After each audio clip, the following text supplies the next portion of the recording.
Welcome to Harry's Geriatric Nursing Insights. Hello again, it's Harry here, your geriatric nurse from Toronto, Canada, back for my humble contribution for the care for the older adults and their caregivers. Next week is World Delirium Week, second week of March, and it marks the first anniversary since I started doing these vlogs.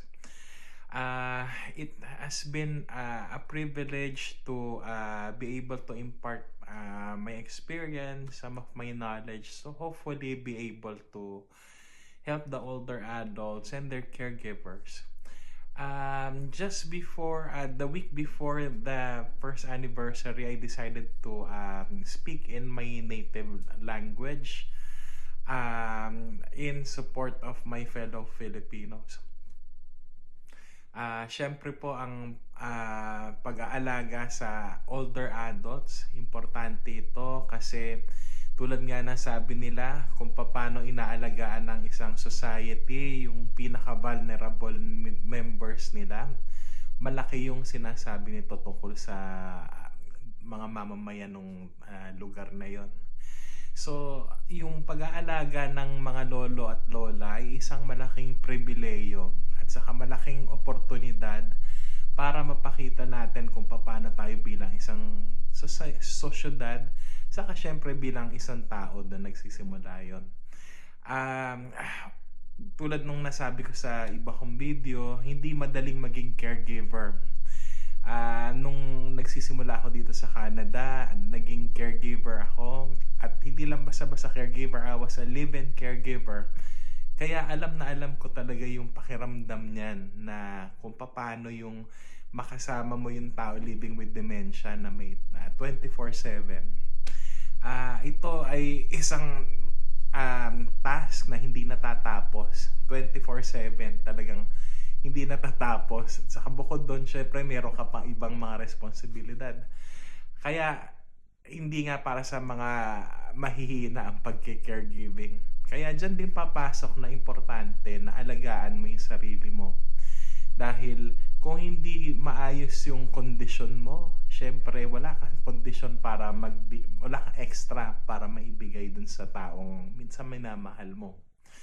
Pag sinabi ko na kailangan alagaan mo yung sarili mo, syempre kailangan healthy way of taking care of yourself kasi pwede ka rin mapunta sa kabilang side na baka yung coping mechanism mo ay negative. Kunwari, mas naninigarilyo ka o mas kung ano man yung unhealthy habit na ginagawa mo para maalagaan mo yung sarili mo. So, make sure pumili ka ng healthy way at gawin mo yun. Self-awareness, kailangan alam mo kung ano yung mga challenges mo bilang isang tao, bilang isang caregiver. Dahil kung meron ka self-awareness, alam mo kung ano yung mga pwede mong i-improve, ano yung mga dapat mong palakasin bilang caregiver. Sinabi ko rin na kung ang kulang ng isang tao ay nandito sa pag-iisip, yan ay something na okay kasi pwede nating matutunan ng mga bagay. Pero kung ang pagkukulang ay something na nanggagaling sa iyong kalooban, medyo mahirap punan yun kung yun ang kakulangan mo bilang caregiver.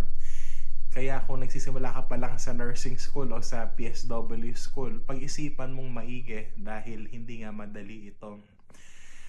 Para naman sa mga tao na napunta sa pagiging caregiver na hindi naman nag-go through sa school, syempre may ibang respeto tayo ibibigay dyan kasi hindi talaga madali yon. Saka bukod doon, hindi sila kamukha ng mga nurses, doktor o ng PSW na nag-aral. Kumbaga alam nila kung ano yung mga most likely mangyayari, ano yung pwede mong expect at ano yung mga pwede mong gawin. Sila talagang learning by baptism by fire.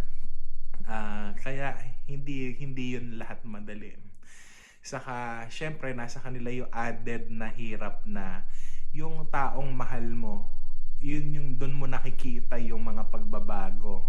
Sa atin na caregiver na professional, syempre bayad tayo sa dapat nating gawin.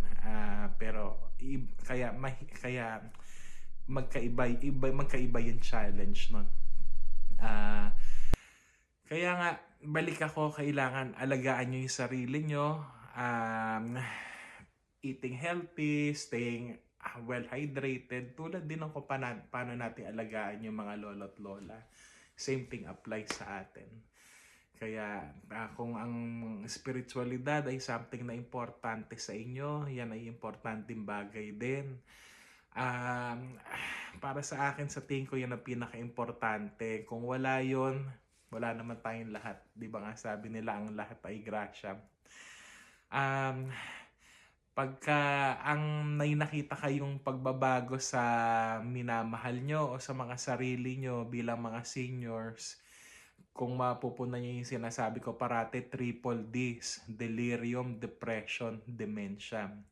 Meron kasi ibang mga tao, akala nila na pagka lolo o lola na, normal na nag-uulyanin o nagkakamali.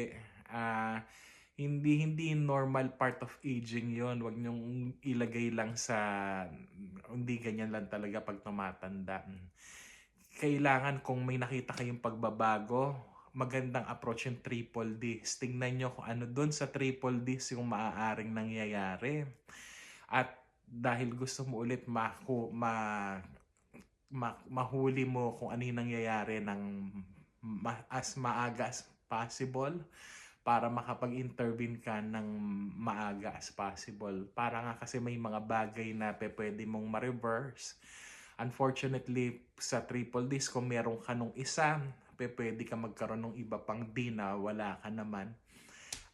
Dahil at ang problema doon, may D, tulad ng dementia, na hindi mo pwedeng i-reverse kung nangyari na.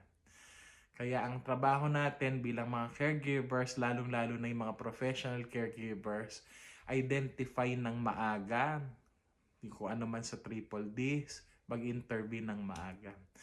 Kung ikaw naman wala kang medical background, wala kang nursing background, yan ay isang oportunidad. Lahat ng pagkakataon ay oportunidad. At wag sana nating sayangin dahil iisa lang ang buhay natin, syempre, di ba? Kaya magandang may kahihinatnan lahat ng mga efforts natin. Yun lamang sa ngayon. Ang dami ko nang nasabi. Syempre, pagka language mo ang ginagamit mo. Pero sana makatulong sa inyong lahat itong video ko. Next week, World Delirium Day. Sana okay kayo. Sana okay yung mga lolo't lola sa mga buhay nyo. Kung mga caregivers kayo at mga professional kayo nagtatrabaho sa ospital, sa nursing homes, sana okay yung trabaho nyo. Kung feeling nyo burden kayo, lalo na sa mga nangyayari ngayon sa mundo, okay lang mag-pause muna. Tandaan nyo, part ng self-awareness na kung kinakailangan nyo magpahinga, you have to recognize that at i-address nyo. Dahil nakadepende sa atin, syempre, yung kung ano yung mga care na mare-receive o yung pag-aalagang mare-receive ng mga inaalagaan natin o minamahal natin. Salamat at see you again next time.